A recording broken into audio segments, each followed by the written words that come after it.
¿Qué tal? Muy buenas tardes. Bienvenidos sean todos ustedes a esta mesa que vamos a iniciar con el título En defensa de la patria.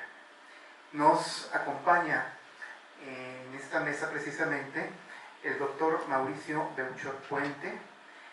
De manera grabada participará el doctor Ambrosio Velasco Gómez y también nos acompaña aquí Alberto Juárez Carvajal, que serán nuestros ponentes. Para obviar tiempo, les voy a pedir que directamente cada uno de nuestros ponentes se pueda presentar. Mauricio Beuchot, tienes la palabra. Sí, gracias. Muy buenas tardes. Buenas tardes. Yo pertenezco al Instituto de Investigaciones Filológicas. Primero estuve en el Centro de Estudios Clásicos, donde colaboré mucho con Roberto, y después me tocó fundar el Seminario de Hermenéutica, al que actualmente pertenezco. Agradezco la invitación que se me hizo para hablar de mi queridísimo amigo Roberto Heredia. Estuvimos en 1000 batallas, porque fundamos los encuentros de pensamiento novohispano y las colecciones por ejemplo, de humanística y filosófica mexicana. Y voy a hablar de Roberto como estudioso de Fray Alonso de la Veracruz. Roberto Heredia fue un destacado conocedor e investigador de Fray Alonso de la Veracruz. Por eso, como participación en el homenaje que le estamos rindiendo, quiero hablar acerca de su trabajo en esta línea.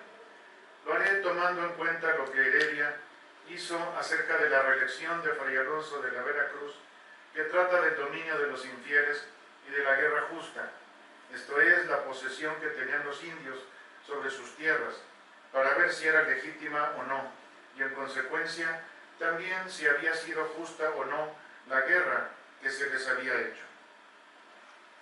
Nuestro filólogo hizo primero una edición no crítica, pero valiosa por la traducción, en 2004, y en 2007 efectuó una edición crítica junto con la traducción de esa obra. Aquí fue una cosa muy curiosa, incluso bonita, porque hubo dos fechas del nacimiento de Fray Alonso de la Veracruz.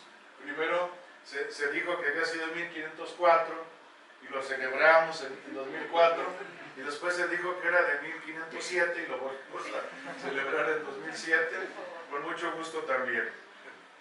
Solo me fijaré en los estudios introductorios que antepone a cada una, porque se va a hablar de las traducciones y de las ediciones, ¿verdad?, que hizo Roberto de varias cosas. Yo únicamente voy a hablar de la sapiencia que tuvo Roberto de Fray Alonso de la Veracruz, porque se refleja su erudición sobre su biografía, su bibliografía y el contenido de la obra. No me fijaré en la traducción ni en la edición, sino solamente en el contenido de la obra. Sobre la biografía, hablemos primero de lo que Roberto Heredia recogió acerca de la biografía de Fray Alonso.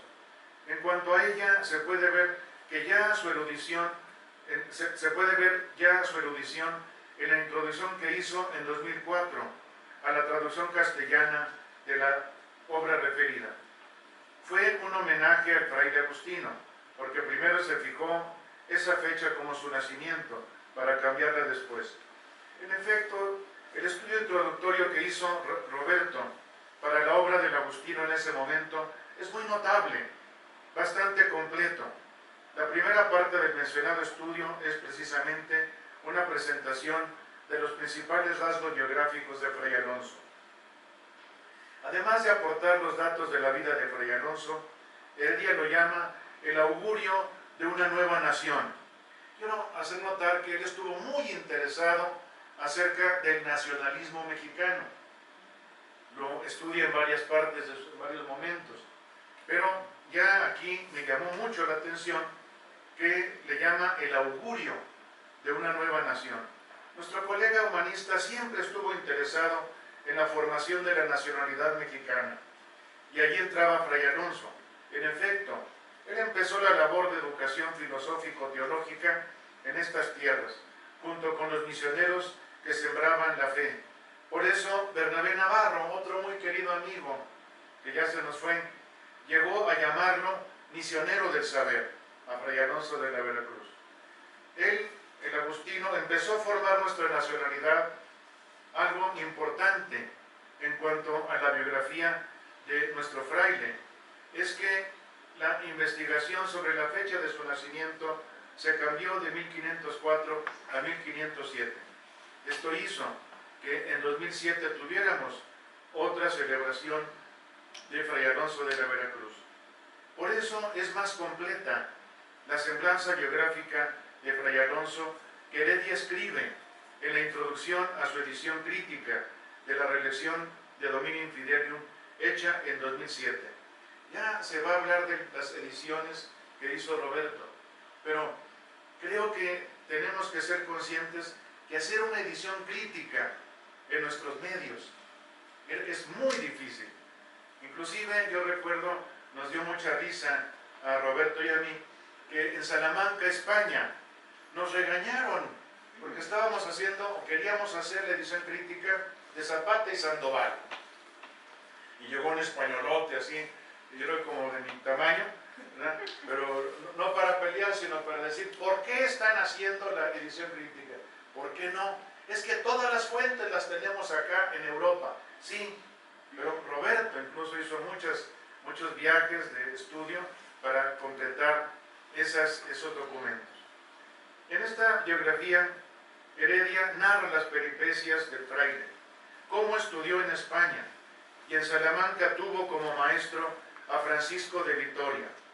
Eso no me extraña que Heredia no mencione a Domingo de Soto, que también fue maestro de Fray Alonso, y a quien el mismo Alonso llama muchas veces mi maestro, en obras de lógica, que yo he traducido, bueno, es que nos repartíamos.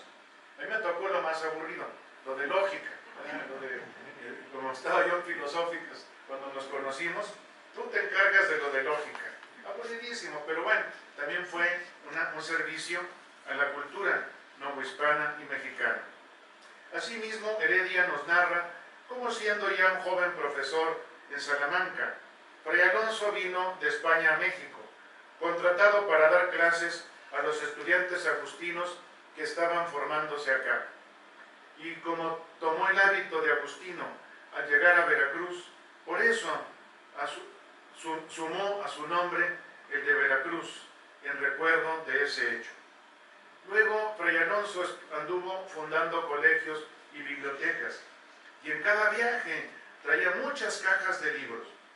También describe Heredia la relación de Fray Alonso con don Vasco de Quiroga, que no era muy cordial, se peleaban mucho, pero bueno, porque tenían diferentes ideas de la evangelización.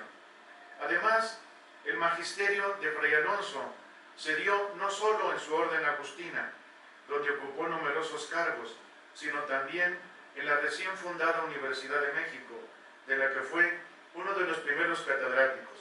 A ese magisterio pertenece la obra que Roberto editó. Y aquí un poquito, para que no lo cuenten, Fray Alonso fue profesor, de los primeros profesores, pero era catedrático de Biblia.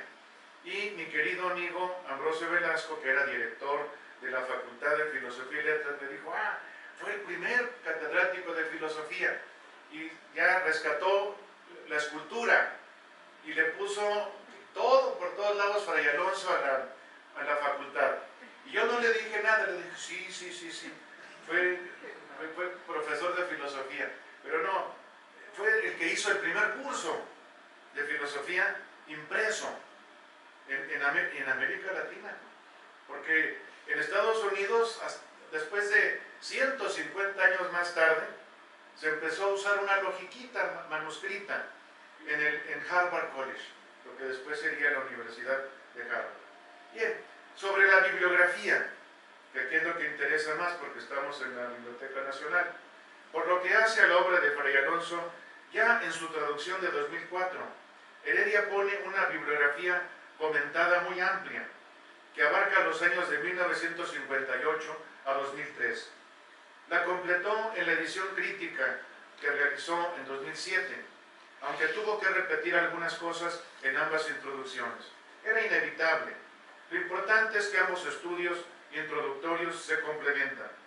La lista de los escritos del Agustino la efectuó Roberto a partir de García y Casbalceta, Bolaño e Hilda y Cerezo de Diego. Con esos tres eruditos era más que suficiente. Este elenco bibliográfico ocupa 38 páginas, que son las que abarca esta sección. Heredia hace una recopilación bastante exhaustiva. Además de las obras que son de la autoría de Fray Alonso, registra y comenta numerosos libros, artículos y capítulos de libros que muestran la marcha de la investigación en torno a la obra del Agustino. Es decir, Heredia tenía una información amplísima sobre esos temas. Eso lo capacitaba de la mejor manera para hacer avanzar la investigación acerca de la bibliografía de Fray Alonso. Y con eso podía hablar con conocimiento de causa de los hallazgos y avances que se habían hecho.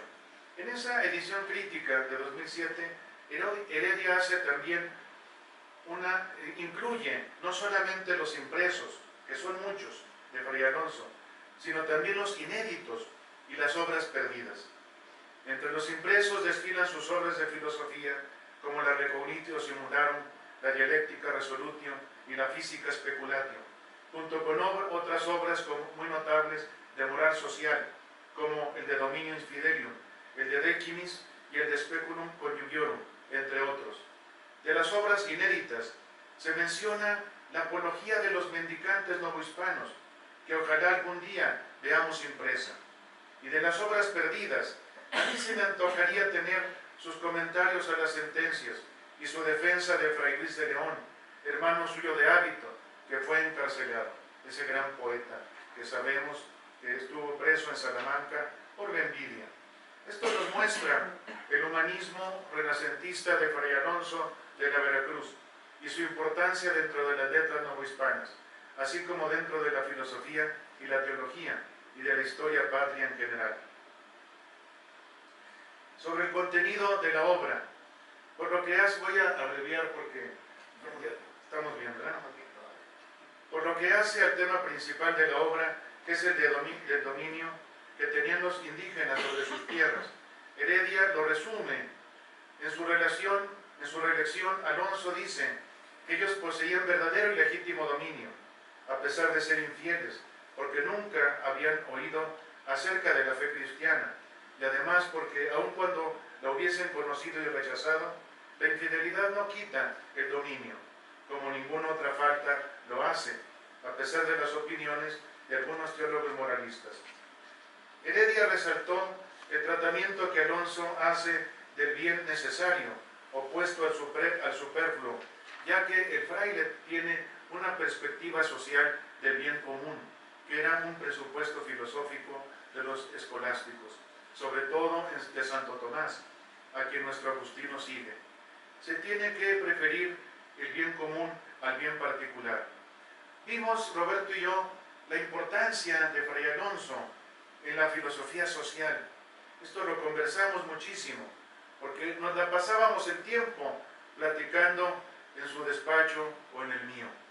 Y así nos encontramos que Fray Alonso cuidaba del bien común de los pueblos indígenas, pero ya que no era factible devolver esos bienes a sus dueños, que son los indios, por lo menos trata de evitar los tributos tan pesados con que los grababan los encomenderos.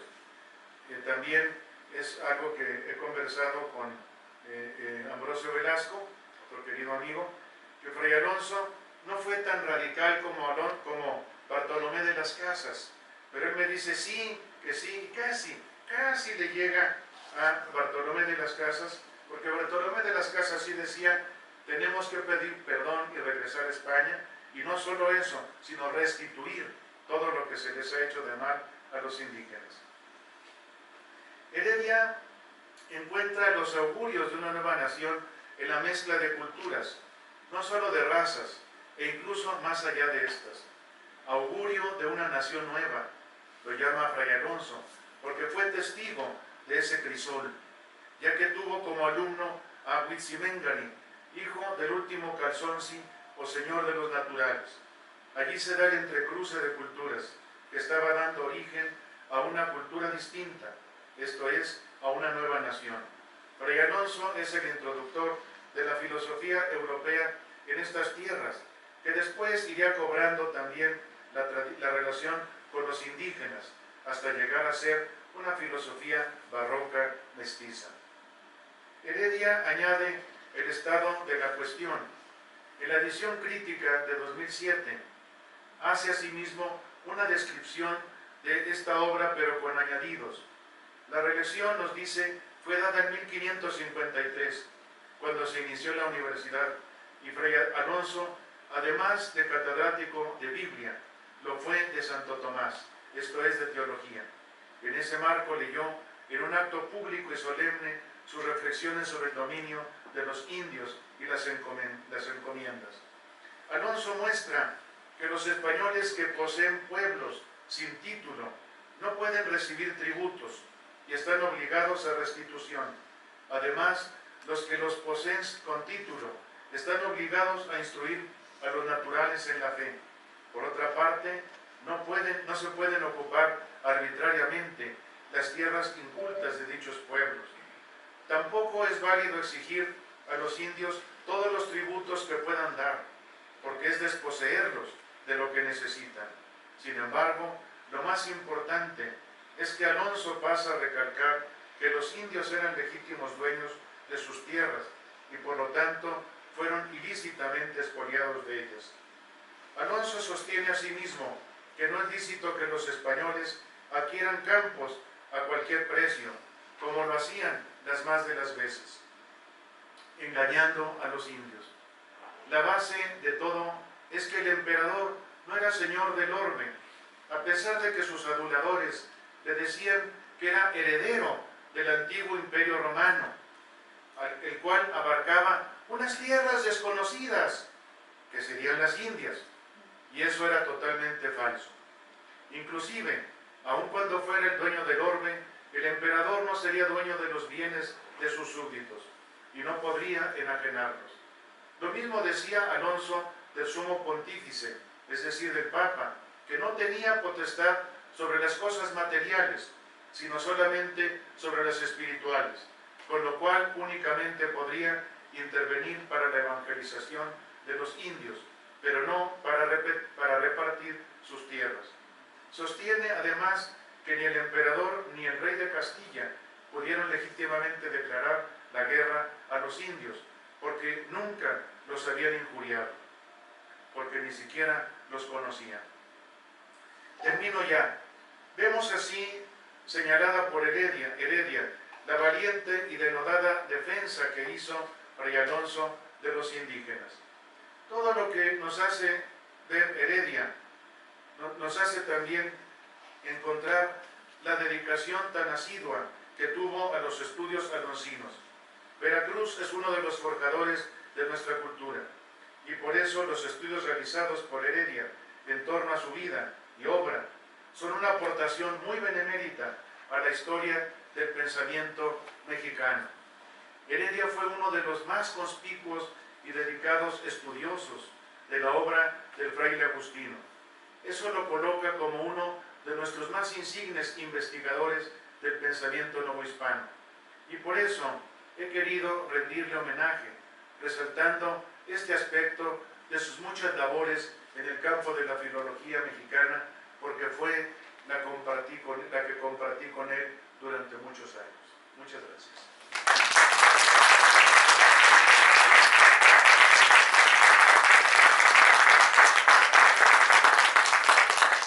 Muchas gracias al doctor Mauricio Beucho Puente.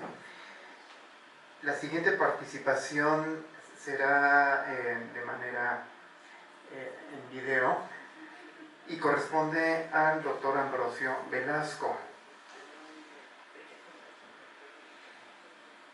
El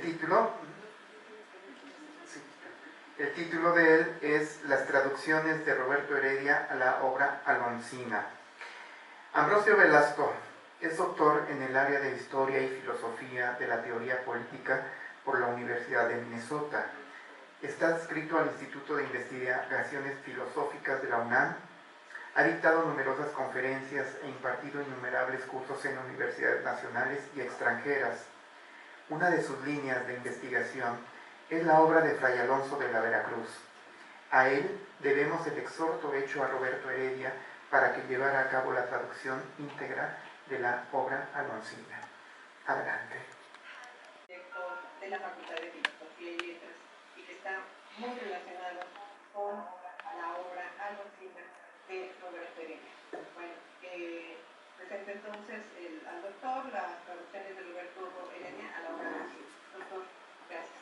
Pues muchas gracias, doctora Hilda Julieta Valdés, por esta oportunidad que me da de nueva cuenta de recordar y rendirle un muy cálido, afectuoso, sentido homenaje a nuestro querido amigo y colega Roberto Heredia. Yo tuve la oportunidad de conocer y tratar a Roberto Heredia desde los primeros meses de mi gestión como director de la Facultad de Filosofía y Letras en el año de 2001. Sí. Y pude, lo que más me impresionó de él fue su pasión por los estudios de nuestros clásicos mexicanos. Él me comentaba que tenía muchos alumnos de servicio social y alumnos también de sus cursos que estaban desarrollando bajo su dirección y con el apoyo de la entonces coordinadora de Letras Clásicas, la doctora Carolina Ponce, el rescate de textos y documentos novohispanos en muchos archivos perdidos en conventos, en bibliotecas, desde luego todos ellos escritos en latín, que se encontraban olvidados y arrumbados. Particularmente en Puebla y otras ciudades coloniales. Me impresionó mucho esa labor de rescate, de búsqueda. Era realmente un buscador de tesoros, de tesoros académicos, de tesoros de nuestras humanidades, de nuestros clásicos. La recuperación de esos materiales no solo era importante para los estudios clásicos, sino también para la filosofía, para la historia, para la literatura y en general para una mejor comprensión del papel que ha jugado la cultura en la construcción de nuestra nación. Eso siempre le preocupó a Roberto Heredia, el mostrar, el ilustrar cómo nuestros grandes autores humanistas contribuyeron a la formación de la nación mexicana. Y es precisamente esta preocupación de vincular el proceso de formación histórica de nuestra nación con los estudios clásicos lo que distingue a nuestros más prominentes profesores y profesoras del Colegio de Letras Clásicas, como el doctor Roberto Heredia, la doctora Carolina Ponce, el doctor Mauricio Buchon y otros muy destacados profesores. Roberto dedicó la mayor parte de su fructífera vida de investigación y docencia a esa labor minuciosa, a esa labor, no puedo decir de hormiga, sino de titanes con espíritu de hormiga, de rescate, transcripción, comparación, trabajo de paleografía, edición, interpretación, enseñanza y difusión de nuestros clásicos. Realmente se necesita una enorme paciencia y un enorme esfuerzo de estar pasando horas y horas, días y días, años y años para lograr la traducción de una obra clásica como por ejemplo la de Alonso de la Veracruz.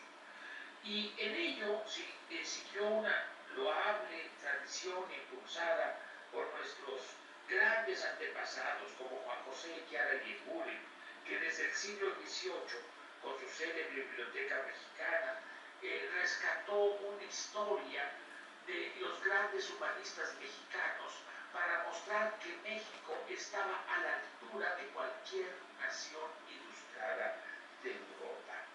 También Roberto Heredia ha reivindicado la valía universal de los clásicos mexicanos, como el propio Chiara Yeguri, sobre quién escribió él su tesis doctoral, Diego José Abad, Lorenzo Buturini, Francisco Clavijero, pero sobre todo desde mi personal, realizó un valiosísimo trabajo en torno a la vida, obra y pensamiento de Fray Alonso de la Veracruz, quien es, como ustedes saben, el fundador de nuestro primer antecedente de la Facultad de Filosofía, la Facultad de Letras y la Facultad de Artes de la Real y Pontificia Universidad de México, donde inauguró en 1553 la cátedra de teología cuando se abrió la universidad.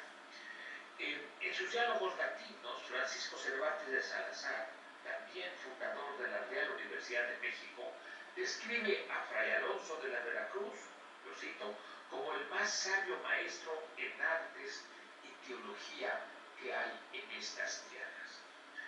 Entre la amplia obra de Alonso de la Veracruz, de la cual ya se ha traducido buena parte, desde luego gracias al esfuerzo de colegas y de latinistas como Roberto Heredia, como Mauricio Ruchot, como Carolina Ponce, como Miguel Ángel Romero y otros muchos más. Desde luego la misma doctora Hilda Julieta Valdés, hay que destacar la reelección producto de esa primera cátedra que impartió en la inauguración de la Universidad en 1553, que versó sobre la legitimidad de la guerra de conquista y de la dominación española. En latín, la obra se titula De Dominio Fidelum et Justo Bello. Es una de las críticas más inteligentes, radicales y valientes a la conquista y dominación del Nuevo Mundo por parte de los españoles, y al mismo tiempo es una sólida defensa de los derechos de los indígenas, especialmente el derecho de autodeterminación de los pueblos indígenas, por lo que constituye un antecedente originario de las ideas independentistas, como el propio Roberto Heredia afirmará y sostendrá más tarde en un artículo al cual me voy a referir más adelante. Ya desde el año 2000, ahora me voy a centrar en este trabajo de traducción de la obra de Dominio Fidelum et Justo Bello de Alonso de la Veracruz por parte del doctor Roberto Heredia. Ya desde el año 2000 el doctor Heredia había traducido y publicado las dos primeras dudas de la reelección de Fray Alonso de la Veracruz de la relación de dominio, y hacia 2003 me comentó que estaba trabajando, ampliando la transcripción y traducción crítica del resto de la obra. Son un total de 11 dudas y cuestiones. Y bueno, pues él ya había avanzado mucho en la traducción, pero aún no la completaba. Como se avecinaba el año de 2004, en que según algunos historiadores se cumplían 500 años del nacimiento de Fray Alonso de la Veracruz, yo le rogué encarecida e insistentemente que publicara la traducción, aunque faltaran algunas notas del aparato crítico. No obstante que Roberto Heredia tenía evidencia suficiente de que Fray Alonso había nacido en 1507 y no en 1504, como lo dice, por ejemplo, la estatua que está en la facultad. En el pedestal de esa estatua se dice que nació en 1504, pero Roberto tenía suficiente evidencia, no nació en ese año, nació en 1507. Pero yo dije, vamos a mantener ese error como pretexto para poder hacer una celebración con motivo de sus 500 años con la publicación del libro que estás traduciendo, Roberto. Yo le insistía mucho a él. Bueno, no obstante que sabía que era 1507 y que como clasicista riguroso no le gustaba la idea de publicar un trabajo que, a su juicio, requería más refinamiento, ante mi acoso académico, lo confieso, y mis ruegos, aceptó preparar una edición, según él, de difusión. Y, desde luego, decía, ya posteriormente publicaré la edición crítica. Bueno, la edición crítica la voy a mostrar por aquí. Esta es la edición crítica que publicó en 2007, ¿verdad? Pero efectivamente tuvo lista la un arreglo de la traducción que ahorita voy a describirla, cómo se compuso para publicarla en el año de 2004 con un espléndido estudio introductorio de Roberto Heredia y algunas otras comentarios y anotaciones. Bueno,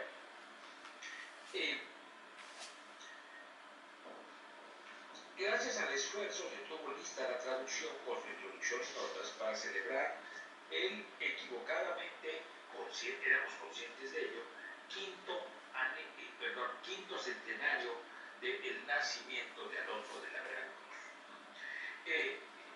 El libro, sin duda, es un libro clásico de nuestra tradición humanista y filosófica.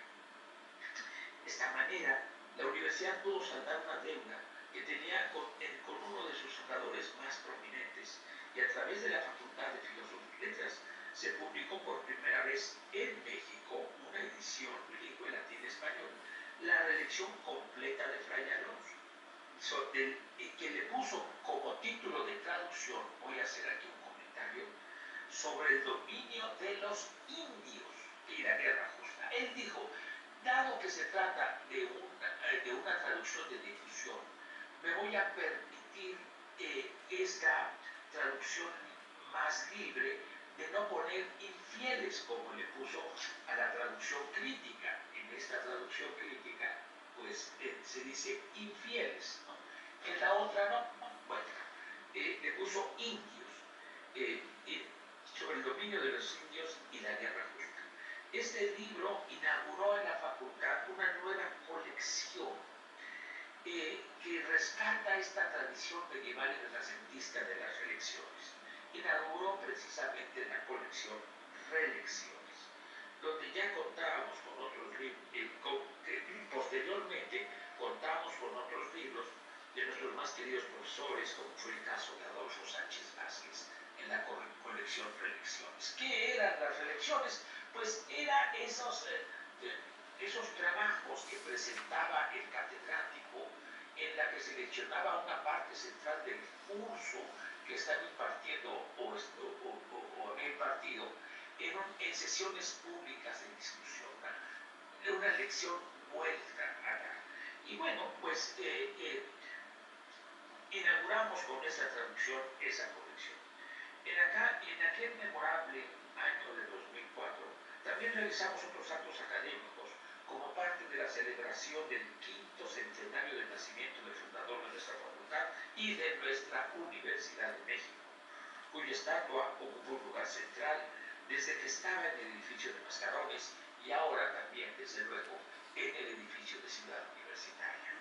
Cabe destacar, entre estos acontecimientos, el coloquio organizado por la doctora Carolina Conce, que dio lugar después al libro por ella coordinado, titulado Innovación y Tradición en Fray Alonso de la Veracruz, en el que uno de los principales participantes fue, desde luego, el propio doctor Roberto Heredia, junto con otros destacados especialistas en Fray Alonso de la Veracruz, como Mauricio Beuchot, también un gran traductor de la obra alonsina, María del Carmen Rovira, Antonio Rubán, Yal, Arturo Ramírez, Paula López, entre otros y otras destacadas colegas. En este libro, el texto que presentó Roberto Heredia se titula, y es a lo que me refería hace unos momentos, Augurios de una nueva nación. Y en él argumenta que Fray Alonso proponía la formación de una nueva república que restituyera los bienes y derechos conculcados a los indios, y que estos pudieran desarrollar y enriquecer su propia cultura en convivencia pacífica con los criollos y mestizos nacidos en el Nuevo Mundo. Una verdadera utopía de una nación multicultural, que hoy en día sigue siendo uno de los retos más importantes que tiene nuestra nación mexicana. Volverla efectivamente una nación multicultural y pluriétnica, como lo dice la Constitución, pero que sigue siendo pues letra casi muerta en la realidad. Esta idea, nos dice Roberto Heredia, ya la tenía Alonso de la Veracruz en este excelente trabajo que que presentó Augurios de una nueva nación. Sobre este mismo tema de la conformación de una nueva nación durante el periodo colonial, Roberto Heredia escribió otro interesante libro.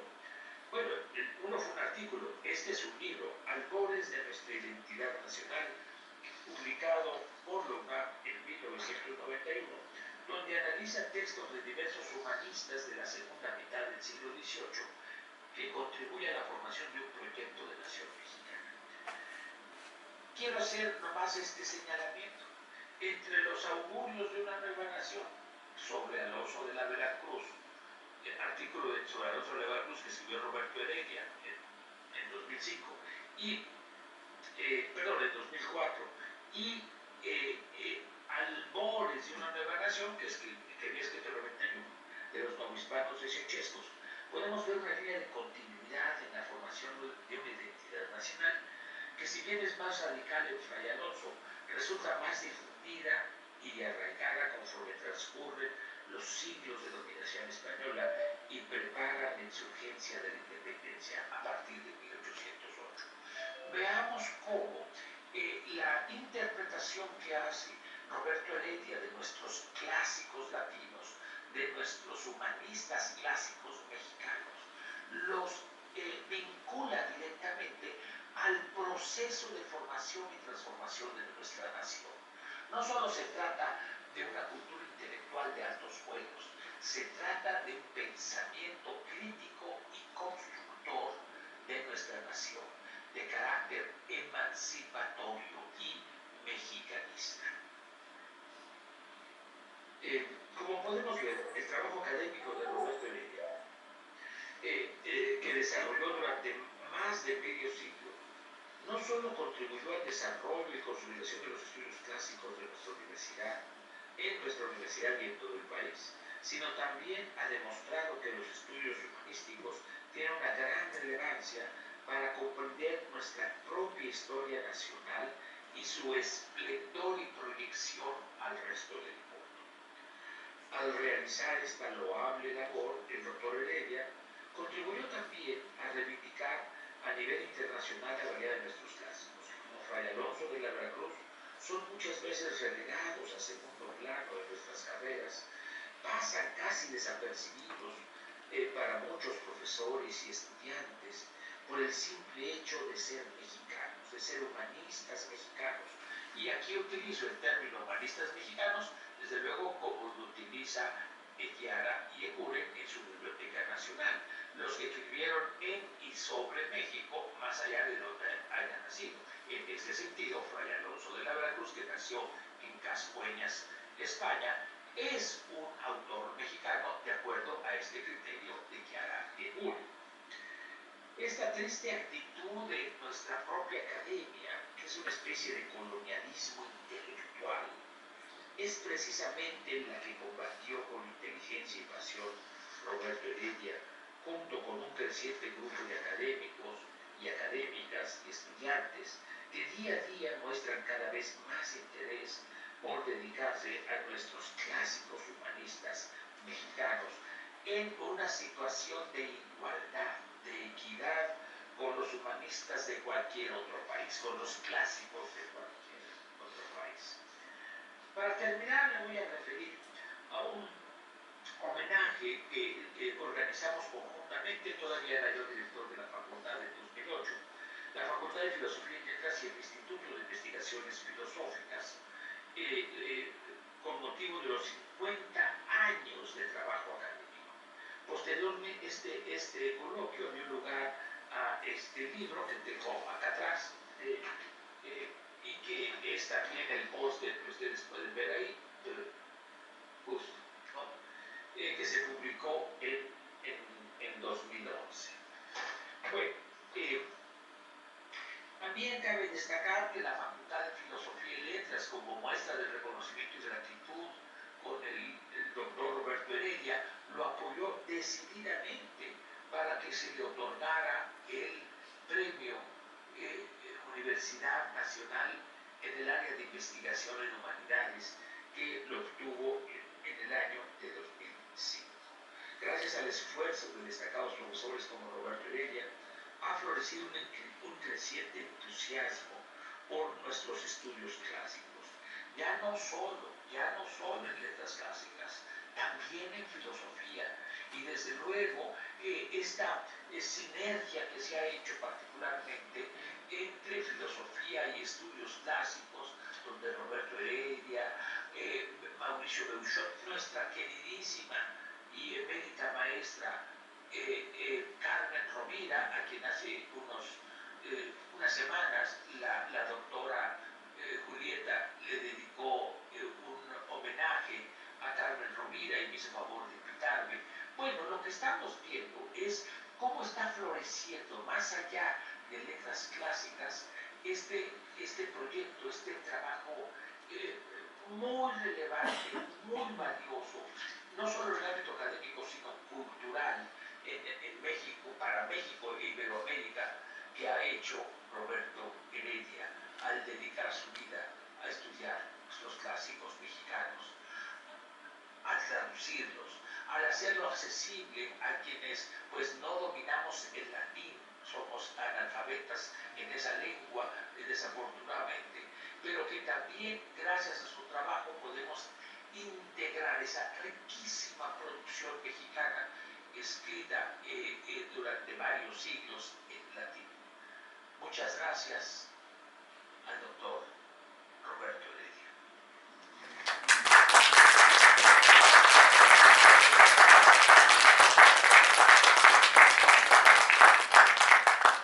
Agradecemos la participación del doctor Ambrosio Velasco.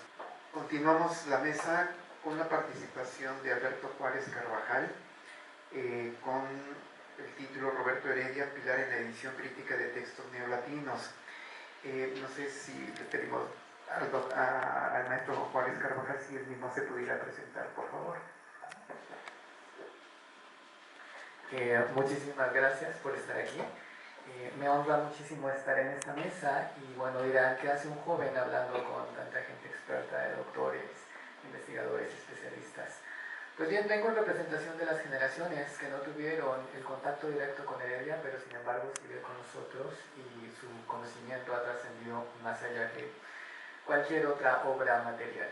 Bien, ahora sí podemos decir que Roberto Heredia, ex series Monumentum Aere Perennius, hizo o compuso una obra más duradera que el bronce.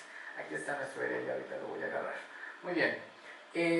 Bueno, para mi presentación solamente voy a retomar lo que la doctora Valdés enfatizó. Soy maestro en letras clásicas, estudio el doctorado también en letras clásicas en la universidad. Actualmente me desempeño como profesor de licenciatura con las materias de latín y literatura no hispana. También formo parte de su seminario de investigación y de traducción de autores neolatinos y soy su ayudante de investigación. Bien, ahora, ¿cómo vamos a proceder con este homenaje? Yo que no lo conocí directamente. Pues bien, por supuesto, voy a contar una anécdota, no por chisme, sino porque la historia es magistra vitae. Y bueno, me sucedió de una manera bastante pues impactante, ¿no? Estaba yo en una clase de lengua latina con una profesora y bueno, bastante violenta, pero me preguntó sobre una traducción de Apuleyo, me dijo, ¿cómo resolviste esto? Y yo le respondí, lo aprendí de Roberto Heredia. Inmediatamente, con violencia, me respondió, no es cierto, el doctor falleció hace tantos años. Entonces, inmediatamente yo dije, ¿cómo podemos creer que no podemos aprender a través de sus obras y de su legado escrito? ¿Y cómo no nos podemos llamar nosotros sus propios alumnos, aunque no la hayamos conocido directamente, ¿no? Bien, entonces la obra de la que les voy a hablar está aquí y bueno, es muy importante entender por qué esta obra significa y marca pues un nuevo panorama para México en los estudios clásicos. Bien, también coloco aquí varias de sus traducciones y de sus obras que nos lega, de sus traducciones comentadas de autores clásicos, porque precisamente vean cómo la cadena y si vemos la cronología de la creación de sus materiales, de sus propuestas, siempre fue encaminada a atender los clásicos, con experiencia, hasta llegar a tener un dominio completo de la lengua. Y eso es lo que yo más destaco también en esta obra, que aquí tenemos evidenciado un dominio total de la lengua latina clásica, que como herramienta, no porque sea lo único que existe que valga la pena estudiar, sino que como herramienta nos permite acercarnos a otras obras y a otras latitudes donde el latín tuvo producciones, como en la época de la Nueva España, con esta obra de Fray Alonso de la Veracruz. Bien. Lo que yo destaco de esta edición, por supuesto, es que vemos reflejados los conocimientos que adquirimos en la licenciatura de Letras Clásicas. La literatura clásica, por supuesto, conocimientos de gramática, traductología, interpretación, hermenéutica, estilística y demás. Por supuesto, todas las materias que aprendemos ahora en nuestra tira actualmente y de las que también enseñamos, se encuentran en esta edición conglomeradas y ejercitadas precisamente en otras latitudes. ¿Qué veo yo que pasó en el trayecto de Heredia, que él mismo nos narra su experiencia a través de este libro? Pues bien, que al acercarse a textos neolatinos, se encontró que no era suficiente confiar en ediciones que ya habían sido propuestas por otros rescatistas de este legado, y encontró que debía él enfatizar en proponer una lectura más apropiada o una lectura justificada del texto latino. Entonces, yo lo que veo y lo que admiro muchísimo de Heredia es la humildad con la que declara el hecho de la necesidad de competencias que su carrera no le brindó en su tiempo, que actualmente tampoco brinda. El hecho de tener un método filológico, en el sentido de poder hacer ediciones, sí, pero ¿qué clase de ediciones? ¿Qué tipo de ediciones? ¿Qué tipo de texto entregamos para la difusión? Él entrega un texto precisamente crítico. Y bien, aquí yo rescato su precisamente humildad y su gratitud que él tuvo con Olga Valdés García, que fue como esta carabela de nuestro siglo que se fue ahora de América hacia Europa para ir a conseguir el método ecdótico y para poder enseñarlo a sus alumnos, a sus contemporáneos, a sus colegas. Roberto Heredia declara precisamente que tuvo ese contacto y que agradece todas las dudas y todo este material que se ha traído precisamente de latitudes europeas y que ahora pudo concretarse en nuevas metodologías de interpretación de textos y de colación de testimonios. Entonces, muchísimas gracias Roberto Heredia. Con este libro aprendemos más allá de simplemente el conocimiento literario, sino verdaderas virtudes humanistas. Bien, ahora, ¿qué otras competencias necesitó y de las que se dio cuenta que debía apuntar y que afortunadamente ya contamos con materias que se enseñan tanto en licenciatura como en maestría? Paleografía, codicología, historia del libro, por supuesto, e historia de la transmisión de los textos mismos. Muy bien, si bien el método de Lachmann trae consigo ya las instructivo y las premisas que debemos seguir para la construcción de textos, solo hasta que un editor o un estudioso de la época clásica se enfrenta realmente a los textos, comprende las necesidades de elaboración crítica y también propone maneras de llegar a la resolución de dichas problemáticas. Bien, entonces, vamos a avanzar un poquito. Nosotros podemos observar precisamente esos pasos que se notan bien, digamos, sintetizados y demasiado simplificados en la edición de Heredia. Cualquier estudioso que no sea hábil en la construcción de textos y tampoco en la interpretación ecdótica podrá entender muy bien cómo fueron los pasos de reconstrucción del texto, porque Heredia, precisamente con esa afabilidad que escuché que lo caracterizaba, sigue manifestándose en sus libros y procura precisamente un entendimiento de sus procesos de manera muy sencilla, sin utilizar palabras rimbombantes, como a veces solemos caer en vicio algunos académicos, sin cometer con juicios demasiado sentenciosos o sin llegar a como alterar alguna de las propuestas anteriores. Simple y sencillamente él está en la construcción y en la contribución de los materiales. Ahora bien, yo desde el primer momento en que abrí la obra como invitación para hacer mi tesis de doctorado, pues estoy haciendo también una edición crítica de otros autores, pude ver que hay ciertas competencias que, aunque no se declaran, son obvias para la confección de estos materiales.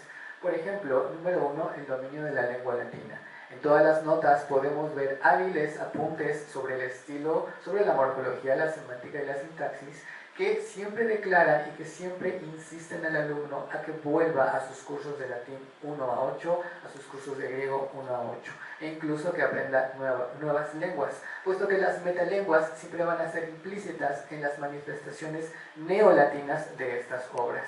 Vean cómo en la primera página aparecen las siglas de los manuscritos o de los testimonios que utilizan para hacer esta obra. Tenemos ahí el manuscrito facsímil, la edición de Burrus, la versión de Almandós, el de Baciero, la reconstrucción de los textos, pero también tenemos al mismo ya como un editor. Y precisamente por esto se llama edición crítica, porque él está poniendo su propia opinión sobre el texto. Y no es una opinión cualquiera de decir, yo creo que fue de tal manera, yo intuyo que pudo ser de tal forma, sino que realmente hay un conocimiento y un dominio de la lengua latina, de los textos, de las fuentes, y puede llegar a la resolución cuando el texto es gris. Bien, entonces, ¿qué destacamos? Que hay una responsabilidad, por supuesto, impresionante en esta obra, y que él mismo toma esta carta de saber que va él a hacerse cargo y va a enfrentar todas las problemáticas y dudas, si es que las hay, sobre el entendimiento del texto. También destacó su disciplina, y bueno, por ahí decían que eran gigantes con trabajo de hormiga, por ahí decían que era un incansable trovador y demás. Yo rescato que es un trabajo de abeja como Ovidio, que sería de un homenaje si no rescatamos nuestras fuentes clásicas y nuestra literatura. Y así como Heredia enseñó a traducir estas frases, ahora yo las dedico a él. Recordemos a las odas de Horacio. Ego apis matinae more, modoque grata carpetis stima per laborem plurimo. Yo, a la manera y al modo de la abeja de Matina, tomo y cultivo los gratos inciensos a través de un arduo labor. Entonces, Heredia, muchas gracias por tu labor de abeja, porque esta abeja rindió un panal bastante meloso. Ahora, en cuanto también a los signos y abreviaturas que se utilizan para entender mejor el texto, vemos una sistematización totalmente pensada a través de los años. Si nosotros a veces pensamos que las ediciones críticas son algo fácil de hacer simplemente por comparación de textos, estamos un poquito errados, puesto que se necesita de una acumulación de práctica y también de la lectura de otros que nos ayuden a detectar cosas que a veces no vemos. En este sentido, Heredia es totalmente claro y sistemático, y se nota la prudencia y la innovación de su propuesta, porque los fenómenos que suceden entre la transmisión de textos son reducidos a unos cuantos, de manera que el alumno puede entender el aparato crítico de manera muy sencilla, sin llegar a establecer más allá de los conocimientos básicos, y también tratando de poner una éfrasis del texto, ¿verdad? Ahí tienen, por ejemplo, vean cómo los signos de abreviaturas son pocos en comparación de otras ediciones que traen prácticamente todos los que existen. Y también vemos que su aparato es bastante legible, como si nos fuera haciendo artesanalmente una imaginación de los testimonios para que nosotros entendamos la reconstrucción del texto. Voy a traer ahora a los epigramas de Séneca, que él mismo tradujo y editó, para dedicarlos a él también. Carmina sola, carem fatum mortemque repellunt, carinis vives semper error, comere tuis. Los poemas carecen de destino y repelen la muerte. A través de tus poemas vivirás para siempre, Homero, ¿no? Y ahora yo puedo decir, vivirás para siempre, Heredia. Bien, ahora, en cuanto a la traducción, que también es muy útil para los estudiosos neolatinos, tenemos precisamente la comprensión de la lengua que se refleja no solamente en latín, sino también en español. Y eso quiere decir que tenemos dobles competencias de volver hacia nuestro lenguaje para saber aterrizar, para saber llevar los conceptos antiguos, los conceptos teológicos, los conceptos imbricados, y poder entregarlos en una difusión amable, ¿no? Porque siempre estamos pensando en una difusión amplia. Bien, la asimilación de conceptos la celebro porque él, a la manera ciceroniana, hace una traducción por correspondencia, no la hace literal, por supuesto. No vamos a encontrar una traducción forzada o una traducción que respete la sintaxis del latín para que se contemple la lengua latina. No, al contrario, tenemos aquí una precisamente adaptación a nuestro español mexicano de nuestros tiempos, que eso es bastante, y que también nos permite la comprensión del texto de manera eficaz. Ahí les pongo un parrafito y cómo es que él está tratando de llevar a la simpleza, ¿verdad? Bien, ahora de las metamorfosis de Ovidio voy a dedicarle la siguiente frase. Sed neque pugnabut necte, miserande, relinquam, et divinum saltem veniam comes, inque sepulcro sine urna, tamen juncet nos litera. Sin embargo, ya no lucharé y no te abandonaré, yo miserable, y a ti te acompañaré como un guía hasta tu sepulcro, y si no hay urna, al menos las letras nos unirán. Bien, Heredia, pues nos unen las generaciones anteriores con las nuevas a través precisamente de estos materiales bien elaborados. Permítanme, muy bien. Ahora, la lectura que es cómoda y la lectura de tareas también nos lleva al apunte de hipótesis novedosas. Para finalizar voy a sacar esta parte en donde tenemos precisamente el apunte de las notas pertinentes que hacen en el texto y que nos refieren las competencias que la filología por sí misma tiene. Él siempre está haciendo notas de toda índole, pero siempre enfatizado, siempre enfocado en la filología novohispana. Como lo sabemos, porque hay notas que hablan sobre la historia, sobre la literatura y sobre la lengua misma. Tenemos ahí las tres competencias que aprendemos en nuestras carreras de letras y que siempre tienen que estar ahí machacándose para llegar a la comprensión de un contexto completo o de una obra, de una identidad, de un autor. Vean cómo precisamente a veces tenemos estas notas que abundan y prudentemente Heredia las coloca al final para que disfrutes primero la obra y si tienes dudas vayas y consultes las notas. Eso me parece también una muy buena característica asertiva de este apunte. Bien, entonces, ¿qué podemos hablar de la edición crítica? Yo diría que es una éfrasis de los textos. La edición no es más y nada menos que ponernos la justificación de una lectura a partir de los testimonios y las copias que tenemos de cierta obra.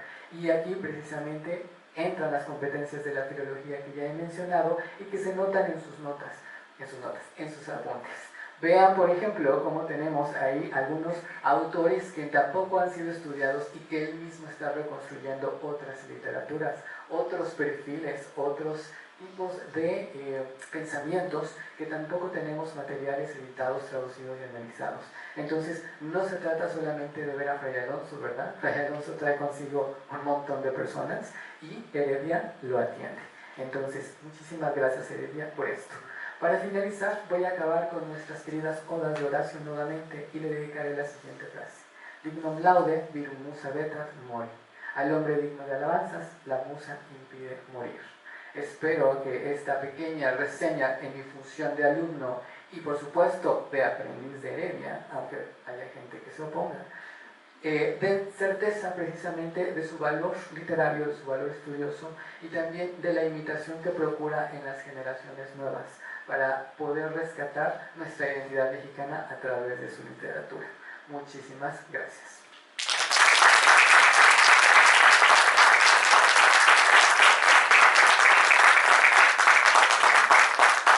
Muchas gracias a Alberto Juárez Carvajal por su interesante ponencia. Estamos sobre tiempo, sin embargo creo que podríamos dar cabida para una o dos preguntas que pudieran generarse en el auditorio. No sé si alguien se apunta. Tímidamente yo. Bueno, doctora Aguilar. Sobre todo tímidamente. No, pues felicidades por la mesa. La verdad es que se ha hecho nuevamente un rescate de uno de los trabajos, de los grandes trabajos y verdaderamente de un proyecto de media vida casi de la obra de Fray Alonso de la Veracruz. Evidentemente, bueno, tenía que estar Mauricio, doctor, lo cual le agradezco muchísimo haber dejado todos los compromisos que tenía, también el doctor Riveros. Valoro muchísimo que estén con nosotros y que hayan pues rescatado esa faceta de la búsqueda siempre de Roberto Heredia por su país, ¿no? Por la historia de su país, por la literatura y quise invitar precisamente a Alberto Juárez Carvajal porque es uno de los discípulos que está haciendo ya ediciones críticas, es el segundo de los chicos y que dentro de, conformado pues de un equipo de trabajo, aquí está el doctor Germán Rivero, siempre se ha establecido que sean trabajos originales y que contribuyan a la sociedad mexicana. Creo que en efecto, como bien dice Alberto, Roberto Heredia está vivo en su obra y seguirá formando a muchísimas generaciones de la misma manera que como nos sentimos orgullosos nosotros que somos ahora sus profesores. Muchas gracias. Muchas gracias. No sé si hay alguna otra participación. Sí, por favor, allá atrás. Sí, tal vez al doctor Reuchot, si recuerda de sus trabajos con el doctor Heredia, algún elemento michoacano del por qué hacer la traducción o qué afinidades, o sea, porque la primera parte de la vida de Veracruz es en Michoacán y el doctor pues, también es michoacano. Pudiera comentar si es que hay algo o recuerde algo sobre esa posible afinidad en la tierra, ¿no? Sí, claro, Roberto siempre amó mucho a su tierra michoacana y está por estudiarse la labor de Fray Alonso en los colegios. Él fundó bibliotecas también, ¿verdad? Que eran dificilísimos de conseguir en aquel entonces. No había libros y siempre que podía traía cajas y cajas de España para dotar las bibliotecas que estaba creando. Entonces yo creo que fue, no solamente lo recordamos por la universidad, pero es también muy importante recordarlo por los colegios que fundó en Michoacán. Yo creo que eso es muy importante. Sí, adelante, Hilda. Sí, Miguel, respondiendo a tu pregunta, en efecto tiene mucho que ver, te comentaron las dos cosas. Creo que cuando leí La Semblanza hice hincapié que hubo un periodo en que se dedicó a rescatar a escritores, incluso del siglo XIX, todos de origen michoacano. Esa era siempre la intención de Roberto, de conjuntar las dos cosas y pues estuvo mucho tiempo, a lo mejor los muchachos, sus hijos lo acompañaron en un momento dado, hizo grandes estancias de investigación hasta fundar, bueno, era uno de los miembros fundadores del Colegio de Michoacán, de Zamora. Entonces, esa evidentemente fue la inquietud de Roberto Heredia, que muy hábilmente nos deja otra de las enseñanzas que tendremos que seguir, pues el rescate sistemático, como él decía, tanto de los escritores novohispanos, de los antiguos, como de los modernos. Y la participación del doctor Miguel Ángel Castro fue precisamente en cómo los orientó para trabajar esos siglos que no habían sido trabajados y que estaban muy relacionados o eran herederos del siglo XVIII, ¿no? Entonces, en ese sentido. Sí, Miguel. Gracias. Silvia, adelante. Yo también estoy muy contenta por esta mesa, me encantó, en verdad. Yo solamente quería mencionar una cosa. Más fuerte, Silvia. Sí, que quiero hablar de Carmen Codonnier, una profesora de Salamanca, de quien yo no sé si el doctor Viveros o el maestro Heredia conocieron, o ambos conocieron seguramente, pero la trajeron a México y fue muy importante para nuestros estudios, porque ella hace ediciones críticas efectivamente. Entonces el maestro Heredia siempre tuvo ese contacto allí con Salamanca y creo que fue muy importante. No sé tú dónde has estudiado el latín y luego el novohispano, ¿no? La lengua novohispana.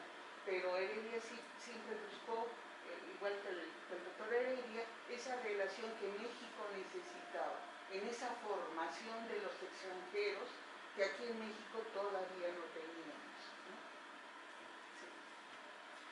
Sí. Pues si quieren yo doy la respuesta.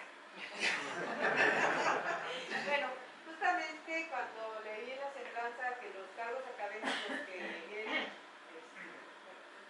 desempeñó, estableció los convenios entre Roma, España y tal. Y Carmen Codonnier fue invitada, junto con otros profesores, a dar los cursos porque era muy continuo cuando venía. Y hubo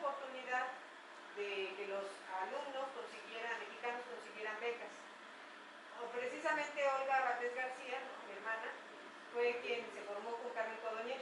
Entonces por eso siempre decimos, David García y yo, ¿no? El que se dedica a lo prometeo, ¿no? Hay que pasar las siguientes generaciones, ¿no? El haz del conocimiento.